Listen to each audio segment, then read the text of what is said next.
Hello, good morning. আজকে আমার recipe হলো সম্পূর্ণ নিরামিষ পনির বানাবো। তার জন্য নিয়েছি পনির, কেটে নিয়েছি বড় বড় কিউব করে।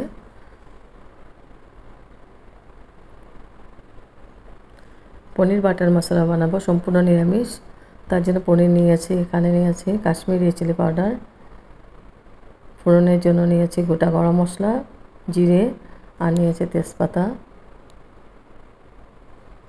হলদি পাউডার, কস্তুরি মেথি, নুন পরিমাণ মতো, এখানে নিয়েছি জিরে পাউডার, আর নিয়েছি গরম মশলা পাউডার। এ দিয়ে আমি রান্নাটা করব। টমেটো কেটে নিয়েছি, টমেটো বড় সাইজের 4টে নিয়েছি, আর নিয়েছি আদা আর কাঁচা লঙ্কা। এখন আমি প্যান বসিয়ে দিয়েছি, প্যানের মধ্যে দিয়েছি সাদা তেল। আমি পনিরগুলোকে হালকা করে ভেজে নিয়েছি।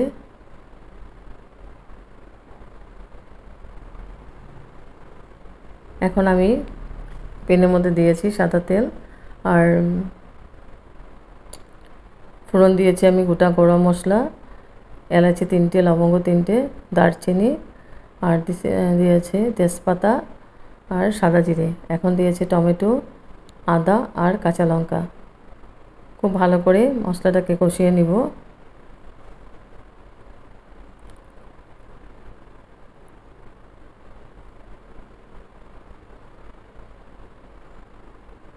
খুব ভালো করে আমি নাড়াচাড়া করে মশলাটাকে কষিয়ে নিচ্ছি।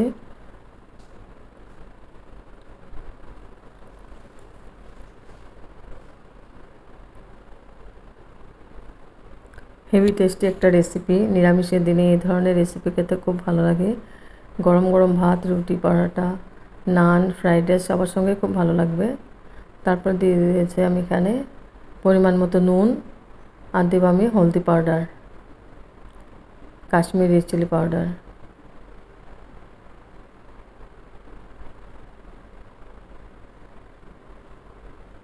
দিয়ে আমি খুব ভালো করে আবার নাড়াচাড়া করে দিচ্ছি।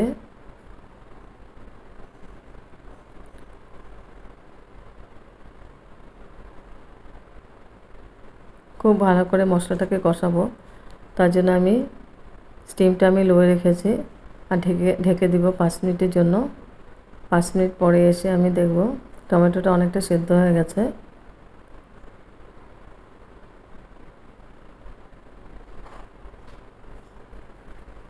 আর 4 মিনিটের মতো আমি কষিয়ে নিব। তারপরে এটা ঠান্ডা করে একটা পেস্ট বানাবো।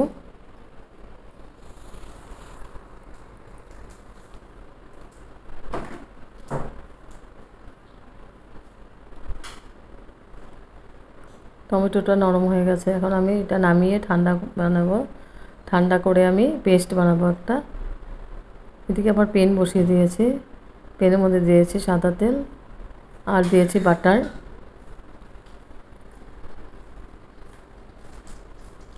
তো তেলটা গরম হয়ে গেছে, একটু নাড়াচাড়া করে আমি পেস্ট করা মশলাটা দিয়ে দেব।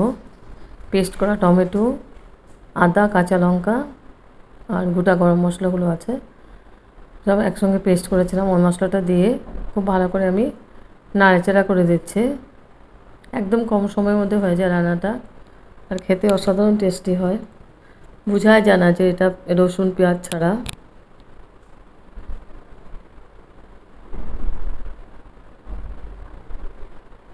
তো মশলাটাকে খুব ভালো করে আমি নাড়াচাড়া করে কষিয়ে নিচ্ছি।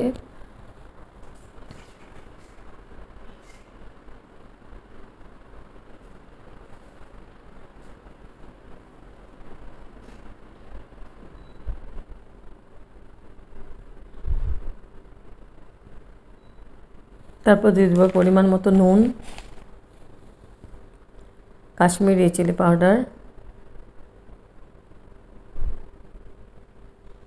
হলদি পাউডার,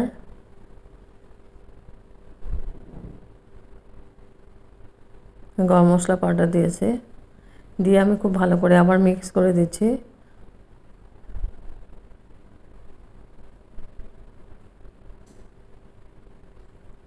খুব ভালোভাবে কষানো হয়ে গেছে মশলাটা, আর তেল ছাড়তে আরম্ভ করেছে। এখন আমি পনিরগুলো দিয়ে দেব। পনিরগুলোকে আমি হালকা করে ভেজে নিয়েছিলাম সাদা তেল দিয়ে। পনিরটা দিয়ে আমি মশলার সাথে খুব ভালো করে মিক্স করে দিচ্ছি।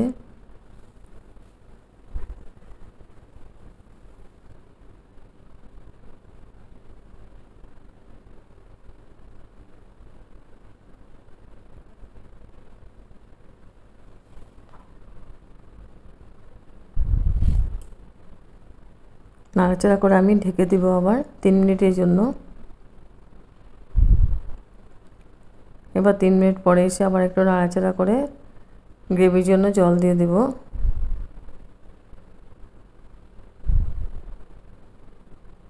জলটা আমি গরমই দিয়েছি।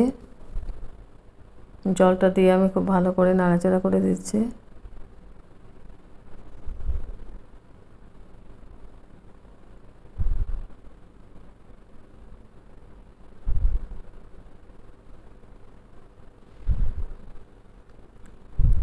এখন আমি ঢেকে দিব আবার 3 মিনিটের জন্য। এবার 3 মিনিট পরে এসে আবার একটু নাড়াচাড়া করে দিলাম। আর একদম লাস্টে দিয়ে দেব কস্তুরি মেথি।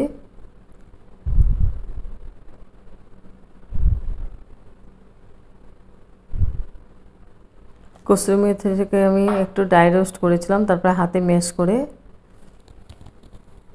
কস্তুরি মেথিটা দিয়েছি। এই কস্তুরি মেথিটা দিলে ফ্লেভারটা খুব ভালো আসে। তারপর আবার ঢেকে দিয়েছি 3 মিনিটের জন্য। এবার হয়ে গেছে আমার পনির বাটার মশলা সম্পূর্ণ নিরামিষ। এখন আমি ঢেকে দিব। ঢেকে আমি গ্যাস অফ করে দিব। স্ট্যান্ডিং টাইম 5 মিনিটের জন্য আমি ঢেকে রাখব। তারপর সার্ভ করেছি পনির বাটার মশলা। হেভি টেস্টি একটা রেসিপি, সম্পূর্ণ নিরামিষ, একদম কম মশলা দিয়ে বানানো হয়েছে।